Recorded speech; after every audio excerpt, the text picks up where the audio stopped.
Welcome to Impactful Advice, a podcast from Bergit, a research and strategy consulting firm.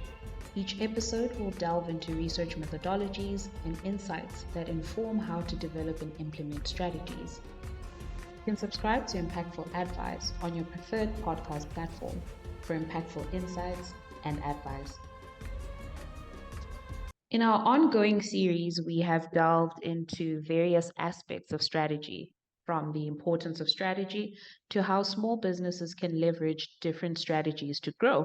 But this week, we are diving deep into a topic that is at the core of every successful venture, whether it's a business, a nonprofit organization, or even a personal venture, and that is brand strategy.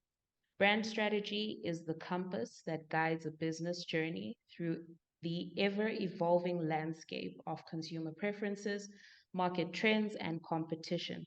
It is the secret sauce that sets apart legendary brands from the rest.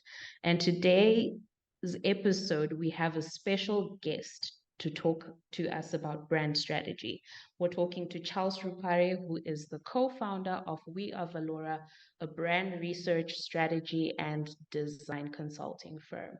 Charles, we're excited to have you on the podcast and welcome. Thank you so much for inviting me. Looking forward to our discussion. All right, awesome. Thank you very much. So I think we might as well go straight into the question, what is brand strategy? Give us a little bit of context in terms of what brand strategy entails and why it's so important. Thank you so much. I think the starting point is to understand what is a brand, because I think in the marketplace, people always misunderstand what a brand is. Sometimes people think a brand is advertising. People think a brand is marketing. People might think a brand is what you see on social media. That is the outcome of a brand strategy. And I guess in its simplest form, a brand can be defined as a promise made and a promise kept, which means that a business makes to its customer through its products, its propositions, and how they maintain that promise once somebody has bought into their organization or product. And so that's in its simplest form how one could define a brand.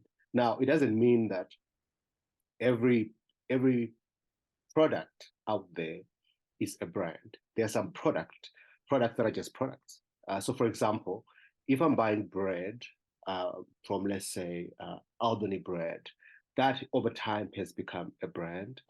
But if I'm buying a bread from a local bakery, that is a product, that is just bread. But if that bread is something consistent, its taste is always amazing, it's been packaged with a story, then it starts to build what one might call a brand. So I just want to make that distinction between there's a product, there's a brand, but it's not marketing, it's not advertising, there's certain things in there. But how you define a brand, really, it's a framework that determines how a business presents itself to its customers. One intent, which is really how do you stand out above your competitors. Now, also in that statement, it can be misconstrued as that could be a logo, that could be your colors, that could be your tagline, that could be a visual. Those are the expressive part of the brand, but really it is a framework that a business uses to be able to stand out above their competitors and remain competitive and then attract. I like that. I like that statement. A brand is a framework. And what we understand is that building a brand from scratch takes time and effort. And a strong brand, like you've said, Charles, helps you attract new customers, builds customer loyalty and keeps you, looking different from your competitors. With that in mind, what are the key steps to establishing a powerful brand and what resources can companies use? I think you can approach it in many ways. So it could be a multi-dimensional approach to building a brand, but Mm-hmm. also a powerful brand could also be relative. There are some brands that you could say it's a powerful brand, but some parts of the brand might be weak. So, for example, I might be the biggest brand in the world, but my ethics in terms of how I conduct business is lacking. So that could falter that. But really, the process to build a brand, it's quite simple, really. I think one has to start with understanding what you want to stand for. And really, this comes down to some level of ideological thinking. Uh, and by that, I mean that one could position their brand over or on a greater purpose. So we want to change the world and make it a better place. One can build around that, Mm-hmm. or one can build a brand around how we do things. So, for example, if you take our customer service, if you take our products and the value propositions between our products and the way that we show up to our customers, if you combine all these things, they're very unique to us, and that is how our brand is going to be built. So, for example, if you look at Avis, they chose to define themselves in the market with a line that says we try harder. So they left room for failure. But in that statement of we try harder, one is always compelled to ask, how do you try harder? And then they tell you the different pieces, how they do what they do. And then the last part of it could be built around the what we deliver. So, for example, so this is probably the most easiest one.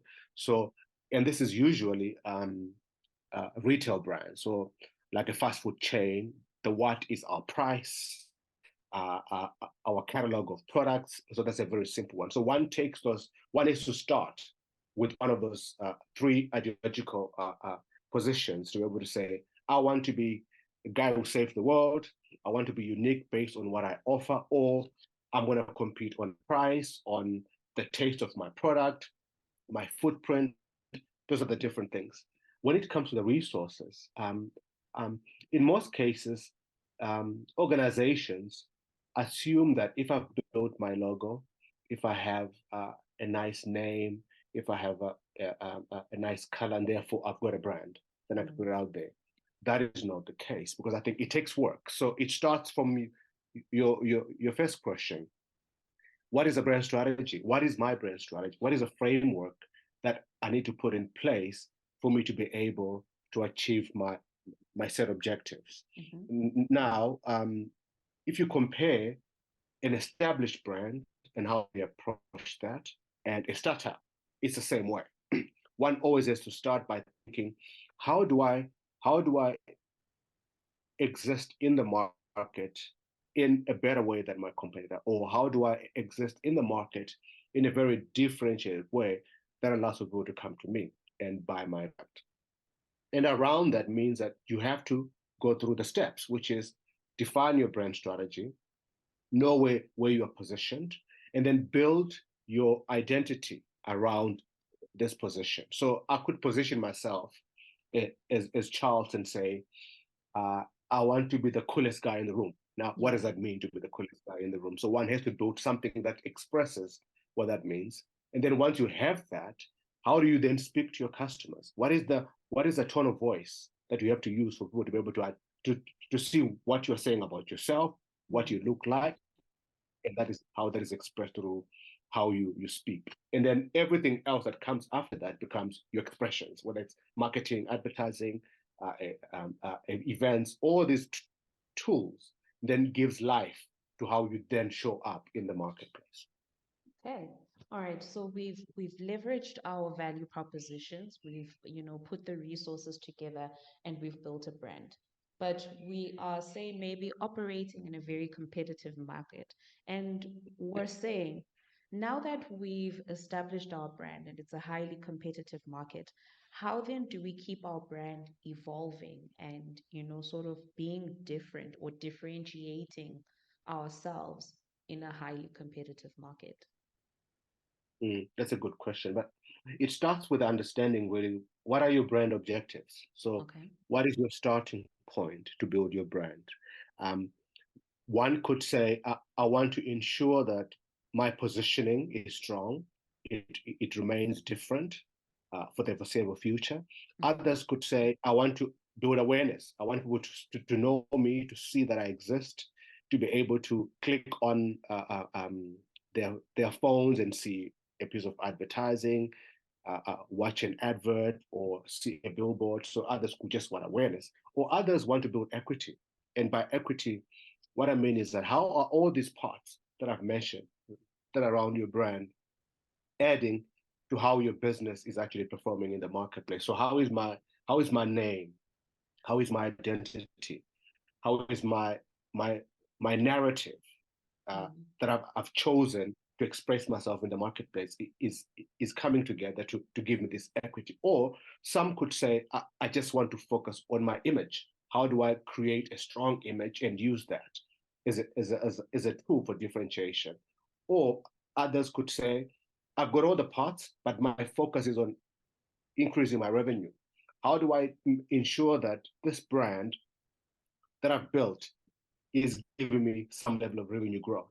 Or I just want loyalty. I want people to buy into me, to understand who I am, and to be able with me to be with me as I go into the future. So it depends where you want to come in. But I think the steps, all the steps, if they are done well, consistently, I think one key thing about differentiation when you talk about brand is consistency of what you say and what you do. So you remember my definition of brand was a promise kept and promise made. If those two things are always consistent, that's where you start to get differentiation. But for you to achieve differentiation, there's room for course correcting, which means whatever you've built, if it's out in the marketplace, let's say for 6 months, go back and check and see whether it's actually doing what it needs to do, and then course correct where you feel you are not hitting the KPIs that you've built for yourself or your business. So differentiation is linked to consistency. Brand building is linked to consistency, but consistency is not just as in I am doing something new, I'm showing a different picture about my brand versus what I did last month. But it's what is a story? What is a narrative? How are these parts always reminding me that this organization stands for this? Because I think in today's world, unlike let's say 30 years ago, choice has become ubiquitous in our spaces, whether it's a retail product, whether it's construction, whether it's pharmaceuticals. There are so many things that one can choose from to be able to do whatever you need to do with that thing.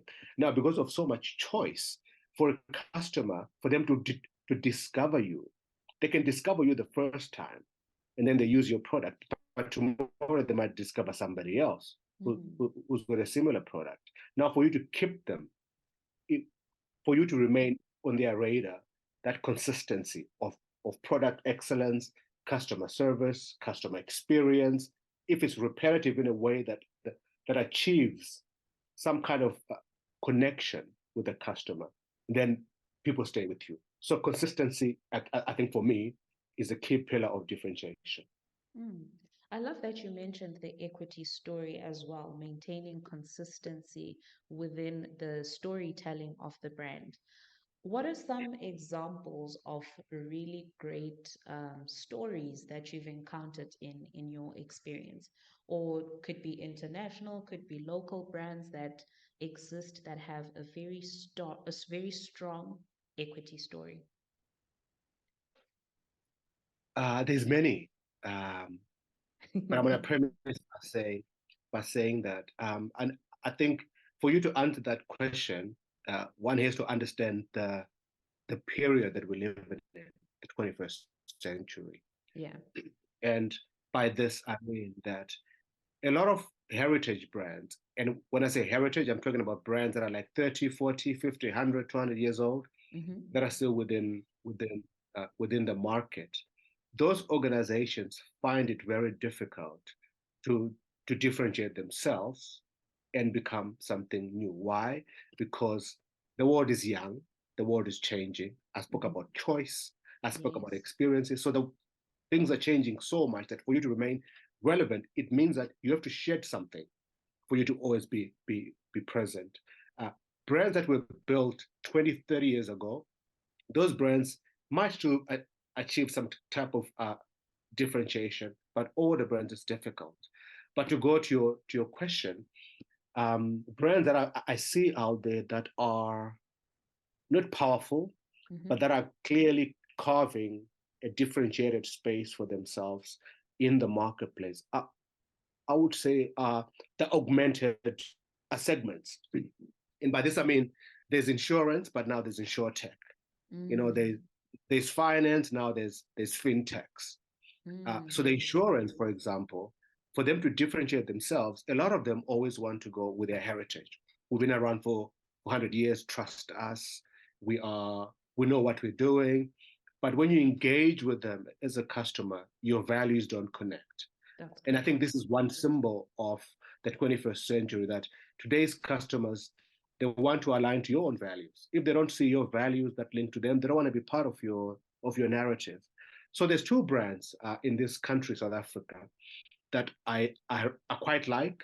They're very young, but I think the way that they've approached their sector is changing the sector. So the first one is Pineapple, the insurance company, and I think everybody, whether you use Pineapple or you don't, at some point you've seen them and you have remarked about them. And the reason why that is because I think their starting point was not to build a business that competes with the bigger guys. I think as a challenger brand, they went straight to what is the problem that customers are facing when it comes to the sector. And within the sector, especially with heritage brands, we know that it's sluggish. If I'm a 100-year-old brand, I've got so much legacy issues. I cannot change easily. I cannot just move. So for the younger brands, they're swift because they're challenged. But for Pineapple, they did something different. They allowed their clients to ensure what they call stuff. So they use words like stuff. So stuff being like gadgets, like appliance, like musical instruments. So you could insure a single item that you value. And then they went 100% digital, which means now they exist in the 21st century as how consumer are engaging with product and experiences. And also one key aspect of brands today that are really differentiating themselves, that they try as much as they can to be personable, which means that they want to connect with people. So connections are becoming a key thing.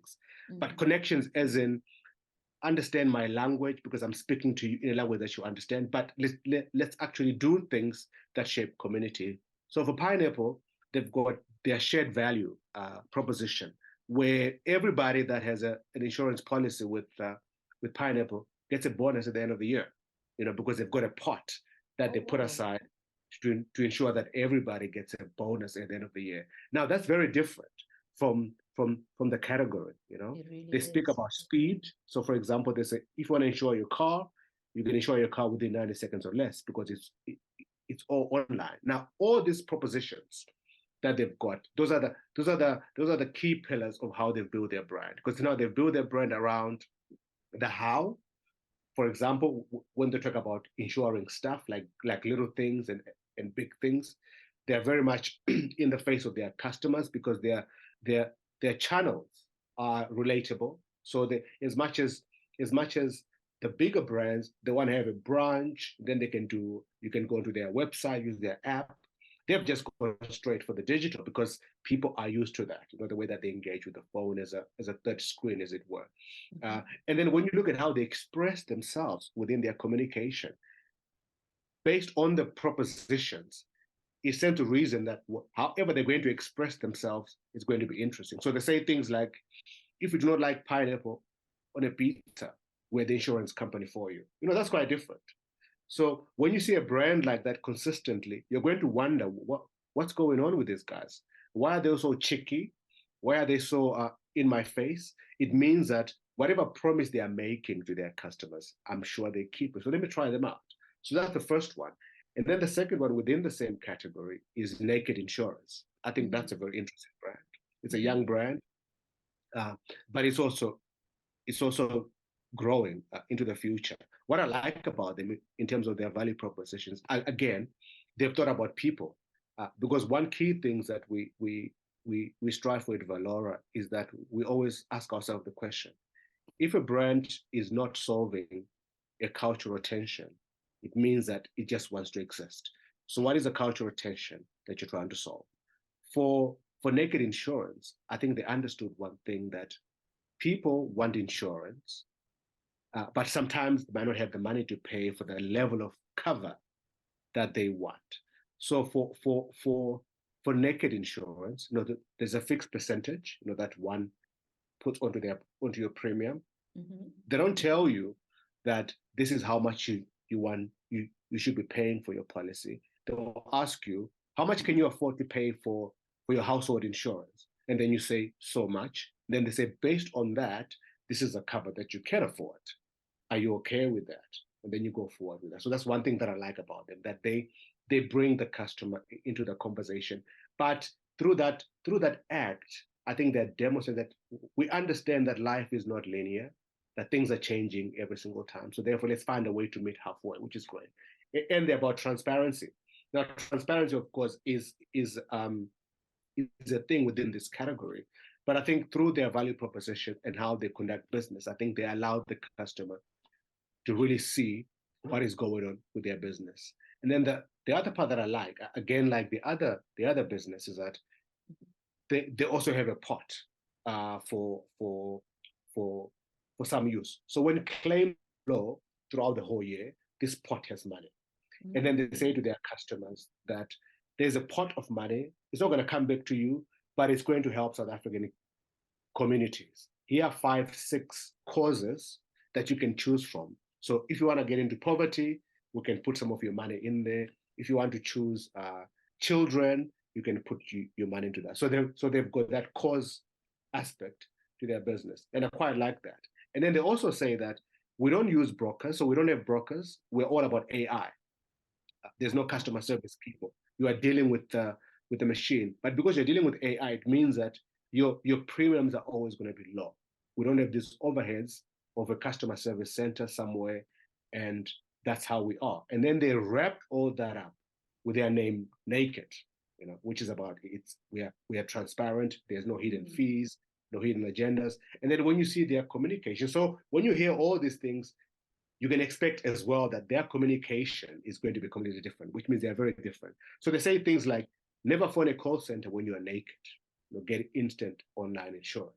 So that's how, so these two brands for me, just how they've built their products and their value propositions and how they've positioned their brand, the expression of that is already differentiated.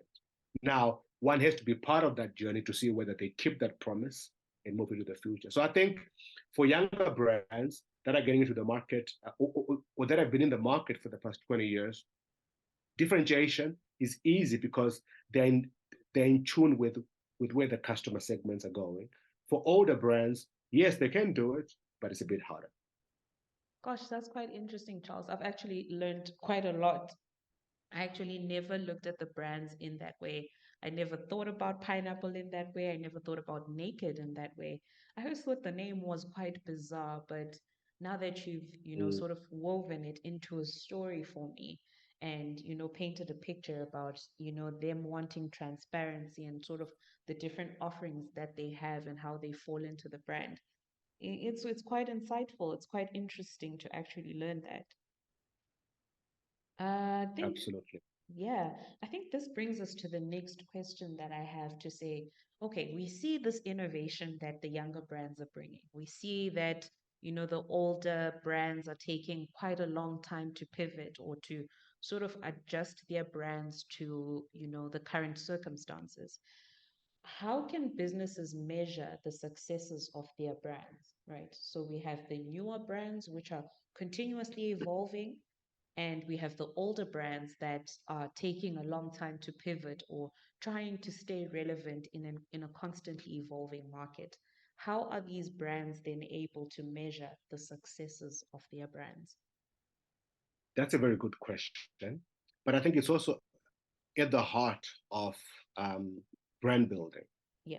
And I think I started this conversation by defining what brand is and what it's not. Yes. And I think when it comes to measurement in organization, that problem still persists.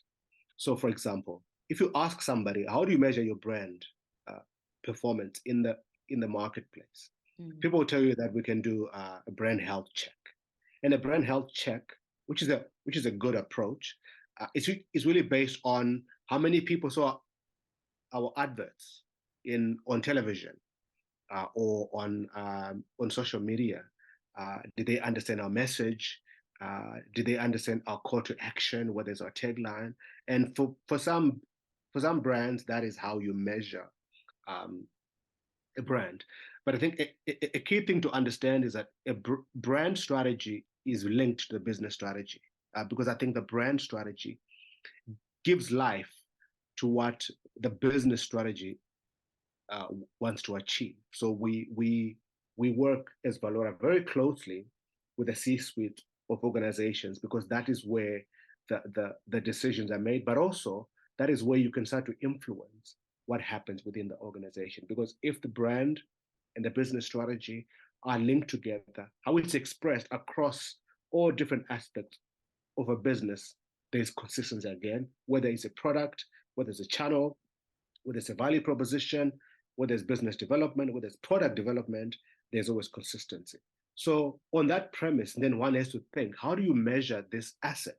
And I'm using the word asset because it does bring it, it does bring growth to an organization. So how do you measure this asset? For you to be able to do that, your your your your matrix have to be very much closer to the business matrix. For example, one can look at the net promoter score, how a customer is willing to recommend their family members or their friends to use the brand. I think that's a good indicator to see how your story, your position in the marketplace has influence to say to somebody, this product is so good, this brand is so amazing, you have to be part of it.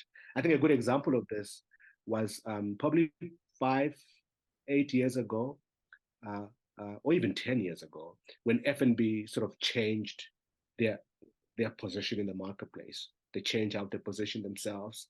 They were much sharper, and then they also innovated quite well within their business to a point where if you banked with F&B, it was a badge that you can brag about, Yes.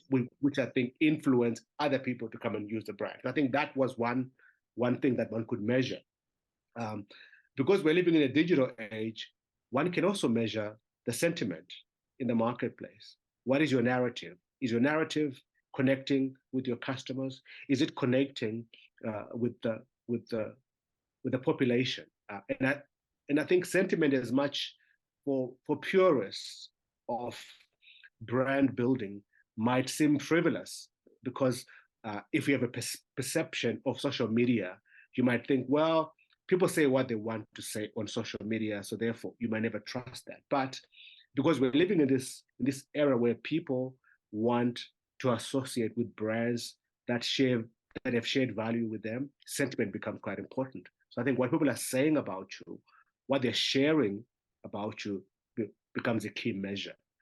And I think the third one is the engagement. So now that your brand has been either built or revitalized or optimized for the market, whether you are trying to reach a new customer segment or to reaffirm yourself within your existing segments, I think the engagement part of your brand becomes important. So whether you have channels, whether it's, for example, you've got branches or offices, uh, uh, whether you have a customer service part of your business, wherever you engage with your customers, I think how that engagement is occurring becomes a key part to measure.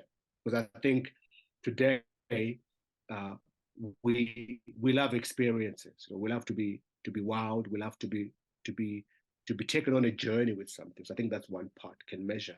The other part that one can measure is the strength of your brand. Now, to measure the strength of your brand requires for you to be able to build key indicators or matrix that are linked to the business. So at Valora, we've got what we call the Valora brand diagnostic, Mm-hmm. which is built around key indicators that will tell you how a brand is performing. And the reason why we have this tool is that we understand that building a brand is not about the customer. It's also about the employee.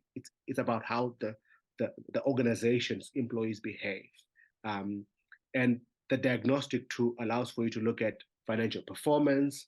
It looks at your employee ratios, whether you are retaining people, whether there's attrition within your business. It looks at the marketplace. Are you built to compete, and are you competing at certain places that one wants to compete in? I think that's one way, and I think that the diagnostic tool that we have is very much about strength. So where can we course correct when we look at how your brand is performing in the marketplace? Where can we optimize certain things? So you could have a great story, but your image is never consistent. And that Mm. takes away from something that's quite amazing, which means for somebody to be able to engage with you, the entry point is always your image or your narrative. If that falls apart, we don't get to see that there's something actually amazing within your war chest of products. So I think that's quite important. The other part of it, which I think is very much linked to the performance of the business and the revenue, is the customer lifetime value. So how do you measure the revenue that a brand can expect to receive from a customer? Because now you've built some loyalty, you're on a journey to achieve this kind of loyalty. How do you then look at the kind of revenue and profit that you can make in comparison to your customer acquisition journey? So the cost of acquiring a customer, how many customers you're acquiring, and also the cost effectiveness of your marketing and your sales out in the marketplace. I think all these tools, they apply differently to different organizations. But if you're measuring brand pure as brand, I think these are some of the measurement tools that one can think about using to be able to see whether your brand is performing optimally or there's something that you need to change. It's also quite important that measuring a brand is not about I've got any I've changed something. So there's an event that has happened within Mm-hmm. my organization. So let's say I've renamed myself and I'm out in the marketplace, or I've got a new brand proposition that's been expressed through advertising in the marketplace. So Mm-hmm. therefore, I must measure those things. But I think measurement must always happen consistently because you want to know that whatever investment you have put into your brand is achieving the results. And why that is important is that it's very difficult in most cases to convince a CEO of an organization that you have to spend 100 million rand to build my brand, uh, to build our brand as an Mm-hmm. organization, Yeah. and that's okay. As a CEO, you will like, well, can you prove to me that 100 million rand is going to bring 10 times more, even 2 times more what I've spent through customer engagement and acquisition and things like that. So continuous measurement is important to be able to achieve that consistency that you want. And I think through that process, you are now ensuring that you are building your equity, you're keeping an eye on it, but then you are using that brand as an asset that can achieve business growth. Wow, that is quite interesting, quite insightful, Charles. I think you are a wealth of knowledge, and just in this process, I've learned so much as well about brand strategy and sort of how to build a brand, how to navigate, developing the brand, evolving, differentiators, and also measuring the brand. So thank you so much, Charles, for joining us today and for providing us with this wealth of knowledge. We cannot thank you enough for this information. You didn't ask me what's my favorite brand, Ah, though. that is quite interesting. All right, tell us. You could tell us what your favorite brand is.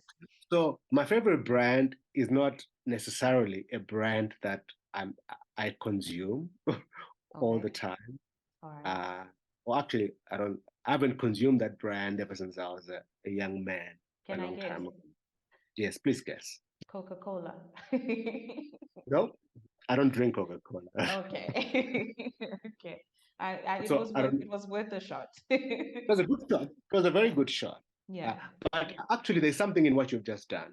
You chose a brand that is a very strong brand that has achieved a lot of the things that I spoke about. So the ultimate prize for any executive is when you achieve top of mind in terms of recall with people.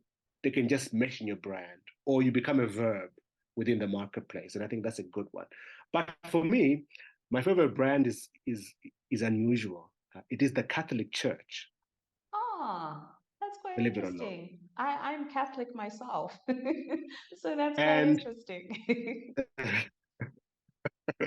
well, the last time I went to a Catholic church, I was still a young man, as I said. But Yeah. what I like about the Catholic Church's brand is that you cannot falter the Catholic Church on consistency. You can't Mm. falter them on that. You cannot falter them on experience across every place where they exist, whether it's in the developed world, whether it's in emerging markets, whether it's in villages, whether it's in Yeah. they're very consistent. You cannot falter them on how they present themselves, their locations, the the church building, they're always consistent. And you cannot falter them on their proposition that they bring to their flock. And there's something about that brand that for the longest of time I've said, it's easy to sell Coca-Cola, Mm. right? Yeah. But it's not easy to sell faith No, to it's people. not. And you've been doing it for thousands of years, and I think it's about 1,000 years, and you've done it consistently. You're a very powerful brand. When the Pope shows up, even if I don't uh, uh, attend Catholic Church, I want to see the Pope. I want to hang around because there's something that has been built in that brand that is consistent, that is different, but the proposition and the promise and how it's kept is always on point, and that's why it's my favorite brand. That is quite interesting. It's not something that you would ever think of as a brand, like I'm just thinking about it now. I've never actually thought of it in a brand sense, right? I look at, obviously the workings of it internally. I try to apply my management consulting brain to it to say, what was the strategy here? But you've given me a whole different perspective to look at it in terms of how it in itself is a brand. Yeah, and I think that's important to think about, especially from a brand consultancy like ourselves, is that our customers are not the organizations, the CEOs. Yes, we enable something for them, but our customers are people. And if you understand people, how they behave, uh, uh, you can find interesting examples. You can find inspiration in just how people behave. So we like to look outside of categories for our customers, for our clients, and find interesting brands or interesting narratives that can shape something that we're trying to create. So going to the Catholic Church, that that that process of thinking along that journey, you're going to learn something that you bring back to to your brand that you're working on. So yeah, so that's me. Gosh, that is quite interesting. Thank you so much, Charles. I feel like we can continue this conversation until next week. But I think what we can do is at least ask for a part two where we just take a deeper dive into specific brands that you like. For instance, this narrative you gave with the Catholic Church, that was quite insightful. And we don't want to keep the people wondering, what else is there to brand strategy. So I think I can commit you to a second episode. That's fine. We can do that. All right, that sounds perfect. Thank you so much again, Charles, for taking the time just to have this chat with us and for, dropping pearls of wisdom on us today. Thanks for inviting me. I've enjoyed the conversation, and I hope it's useful to somebody out there. All Thank you so right, much. awesome. I hope it's especially useful to African businesses that are looking to grow over the next 3 to 5 years. Yeah, correct. All right, awesome. Thank you so much, Charles, and cheers for now. Cheers. Thank you for listening to Impactful Advice. We hope you enjoyed this episode on brand strategy. If you found this episode helpful, please share it with your colleagues and subscribe to the podcast to get notified of new episodes. To learn more about what Birgit does, visit our website at www.birgit.co.za.